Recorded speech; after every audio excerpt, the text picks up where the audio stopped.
electricity conscious? Everything is made of consciousness. To ask if electricity is conscious in the way that you experience consciousness, well, no, of course not. But it is made of consciousness and expresses and experiences consciousness in a completely different way than you do. Because I know electricity would be connected with the idea of light, correct? Electromagnetic energy, yes.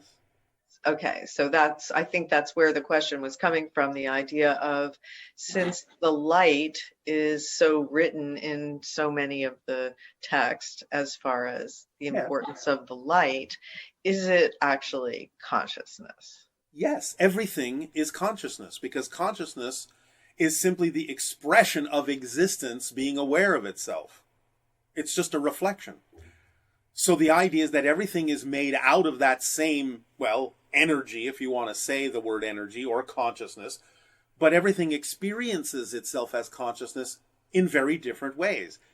I'll use the word in very alien ways, very foreign ways, ways that you don't experience it as a personality in physical reality. For example, a rock even experiences consciousness, but the way a rock is designed to be a rock, and the way you're designed by yourself to be a physical human, the rock experiences its consciousness by you being conscious of the rock. So it's using you as a reflection to be aware of itself, even though it's not aware of itself directly in the way that you are. It's using you and other aspects of nature to allow itself to be aware of itself, but only by using those other aspects can it be aware of itself in a similar way to the way you consider yourself to be self-aware. So it's a very different form of self-awareness. It's a very different expression of consciousness. So yes, it's conscious, but not in the way that you are. Okay, thank you. Yes.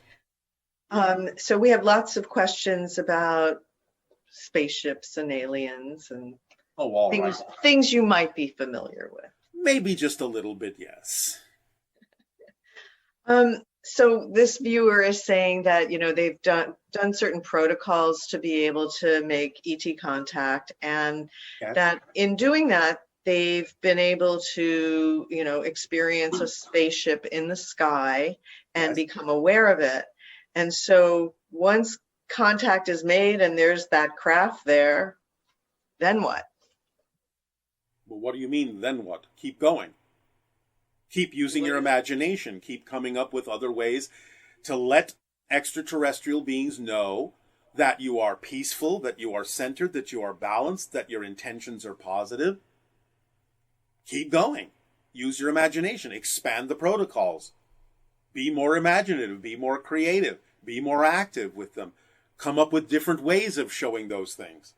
Artistic ways, creative ways, whatever you wish to do. But keep going. It will expand, and over time, the extraterrestrials will understand all the different ways you are attempting to communicate this idea of peaceful interaction, loving interaction, creative interaction with them, with us, and eventually it will blend into more and more face-to-face, open kinds of contact. And that sounds fun. Yes, of course. Why wouldn't it be? Another question is, can you tell us about Phobos monolith on the Mars moon? Was it put there? Who did it? What's its purpose? And does it have any relationship to any of the monoliths on our planet? The idea of monolith on Phobos, one of Mars's moons, comes from the ancient civilization that used to abide there millions of your years ago, as a sentinel, as a beacon for a variety of energetic and scientific purposes.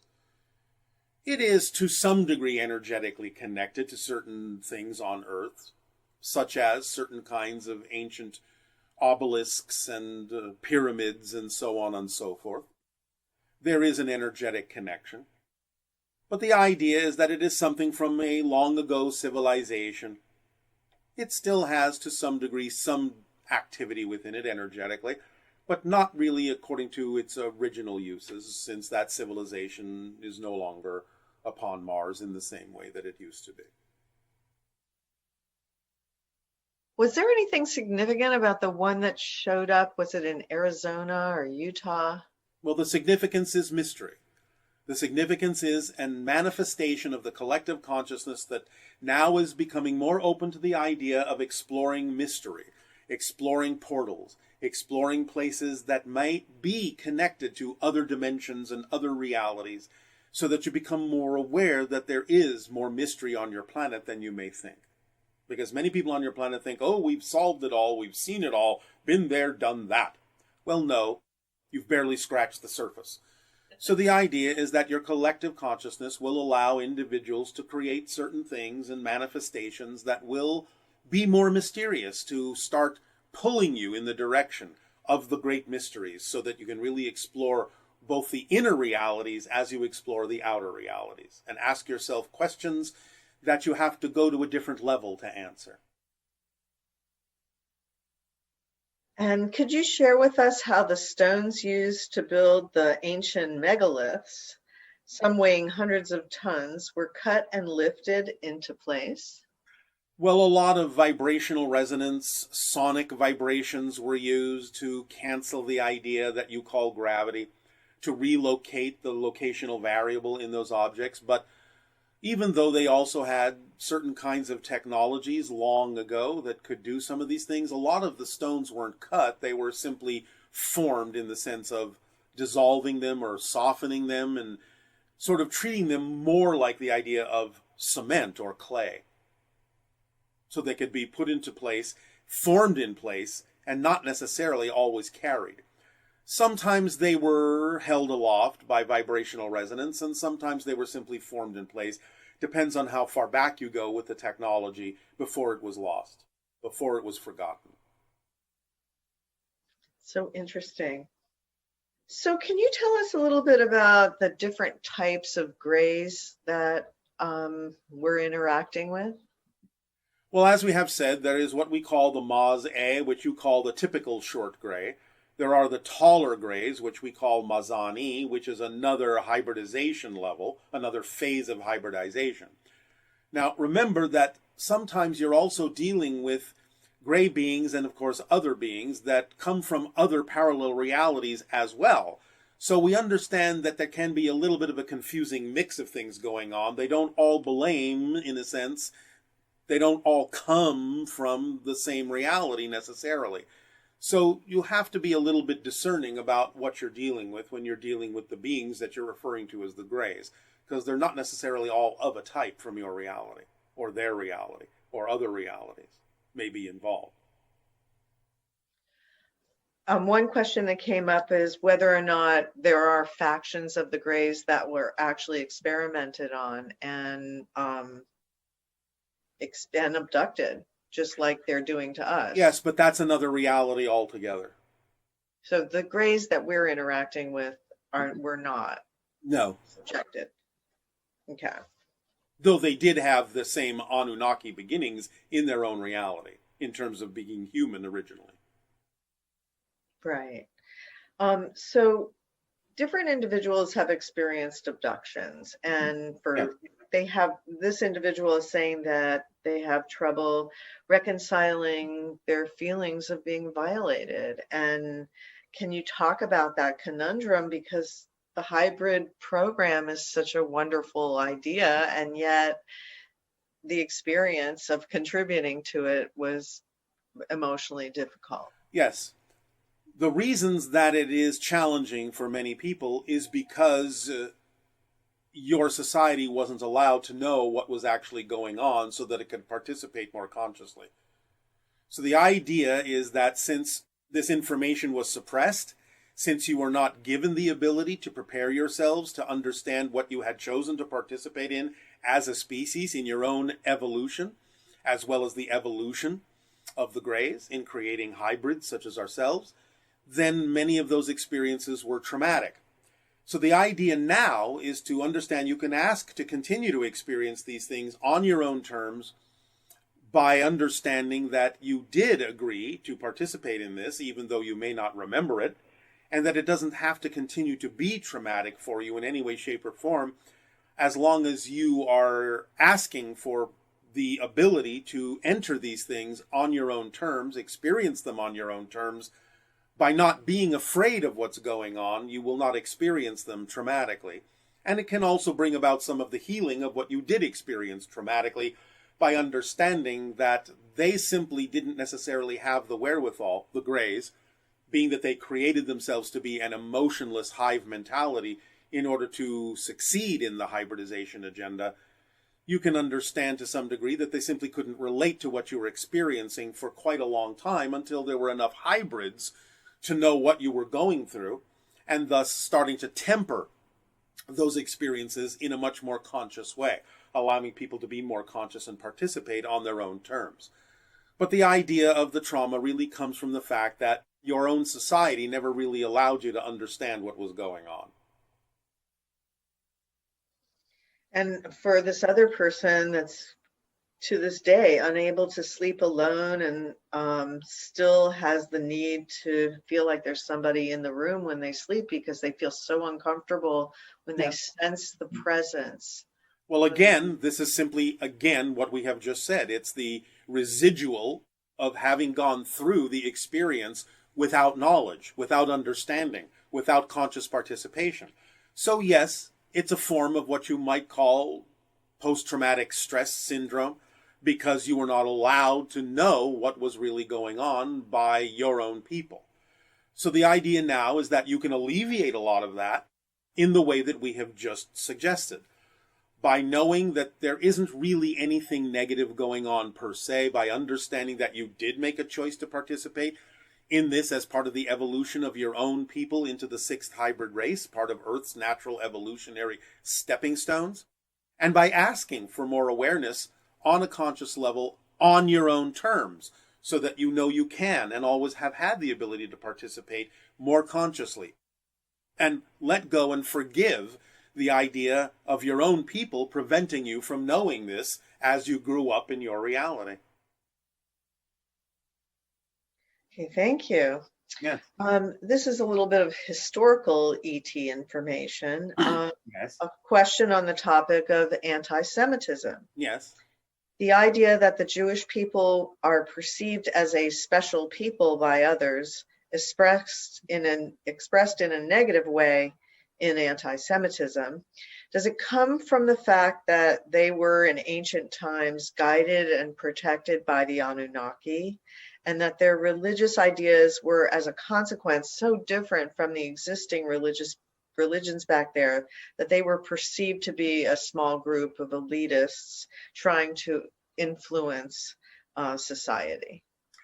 All right, well, first and foremost, there is actually something in error about that historical recollection with regard to being so different from other people in the beginning in terms of their culture. They were perceived as different because of a more direct genetic connection to the ancient Anunnaki, which was important to preserve for the future of the hybridization agenda to allow Earth to experience its evolution in the way that would best serve it. So the idea is that there was a sensing of that genetic difference that was called out, and because of the negativity that existed on the planet at the time in seeing them as different in that way, a lot of times, again, because of the same reasons people persecute others today, because they're afraid to look within themselves and project that fear on other people when they see something different that reminds them of what it is they contain as well, but they're afraid to look at, then there is persecution. But the idea that their culture in the beginning was so different isn't actually true. The idea of monotheism is actually a very late arrival in the culture of the ancient Hebrew people. The original idea that was really quite prominent in the beginning was similar throughout many different cultures, and that is the recognition, and of course at the time, because of the way they express things, the worship of not only the male principle of the so-called monotheistic God, but also the female principle of the idea of feminine energy, the goddess energy. This was actually quite prevalent throughout the ancient cultures of the Hebrew people, as well as many others. The idea of the suppression of the feminine came along much later, when those who were fear-based wanted to exercise the idea of more control over the populace for their own purposes of maintaining their power. But in the beginning, the idea of the Hebrew people was very pantheistic. They actually worshipped many different gods, and especially the idea of the god-goddess energy of Yahweh and Asherah. These things existed for a long, long time before somewhere in and about your 530s BC, as you say, was a particular push to eliminate the feminine principle to whatever degree they could and focus everything down to a monotheistic patriarchal God to maintain the church's control as it was growing in power. So first and foremost, please understand that the idea is that the so-called beginnings of the Hebrew people were not monotheistic. They recognized the male and female principle within creation. It only became monotheistic in the way that it is now because of a power struggle that formed much later on. Does that help? Yes. These questions are specific to Essassani and the Essassani people. Yes. The idea that there is a prime facilitator, is this something you've mentioned? Yes. Again, it's part of the idea of an organizing body that allows for the amplification and magnification of the idea of synchronicity within a society, stabilization of a certain state of being within a society, to allow people a little bit more efficacy in having the discernment between the idea of what they do and don't prefer. So in that organizational body of service, which isn't exactly a government per se, there is what we would recognize as a prime facilitator that is the core of that particular focus of energy to allow for more ability to have that discernment and balance within the society. And is that active as part of these channelings? It is always involved to some degree, although the difference in degree depends on what is being done at any given moment. But of course, since it's a part of our society's collective equation of energy, then yes, the prime facilitator is always present to some degree. So what kind of challenges do you as a people and your planet have? Well, as a first contact specialist, obviously we have the challenge of our communications with different societies, as we are doing with your world right now. The challenge of presenting information in a way that is capable of being absorbed by those that choose to absorb it is an ongoing and very exciting process for us, because things are changing in a variety of ways all the time, and you are very different from our society, so we are always challenged to come up with more and more creative ways to express these concepts in a way that can potentially serve your society. And for you personally, how do you allow your sculpting work to leak into your first contact work? Well, one good example would be the idea of the creation of something we have mentioned before, which is the kind of conical tower that is very tall, made out of 3 strands of our crystalline nanotechnological material that is actually vibrationally representative of your ability to tap into the 3rd strand of DNA, which gives you more ability and more discernment to raise your vibration. So our sculpture, in that sense, in that context, is a very prime example of the vibrational energy we are delivering to you to allow you to tap into more of yourself. And so will you eventually actually come to the planet? I am in orbit around your planet, as I said, stationary above Sedona at this moment, but if you mean literally physically standing on the ground, yes. And what will you do once you're here? Well, we'll find out together, won't we? Obviously, I will be, in some sense, a representative of my society. And what that entails, we will see when it happens. Do you have any idea when that would be? As I said, the idea in general is that there will be others before us. We will be more toward the middle or the end of the window of open contact. So somewhere more after the 2033s or 2040s would be more likely, as the energy exists right now, for us, in our society specifically, to start making more physical appearances upon your planet. Though others will be first. Well, since you're quasi-physical, Yes. how does that interact with our physical reality here? Well, again, we have the ability to adjust our frequency to a certain point, and therefore we would appear to be mostly physical to you at the point when you arrive at being a little bit closer to us in frequency. Because we will be more similar in frequency, you'll be capable of perceiving us as solidly physical. At the same time, you will also be capable of perceiving us in our quasi-physical state as well. It will just depend upon what the moment requires. And I suppose the ones that would be able to perceive you would be the ones that aren't going to go running screaming because their own shadow is emerging and scaring them to death. At that point where we actually can manifest physically on your planet, obviously, of course, there would no longer be those particular attributes in the people that we come into physical contact with. I see. So lastly, Yeah. You've said that we are the masters of limitation.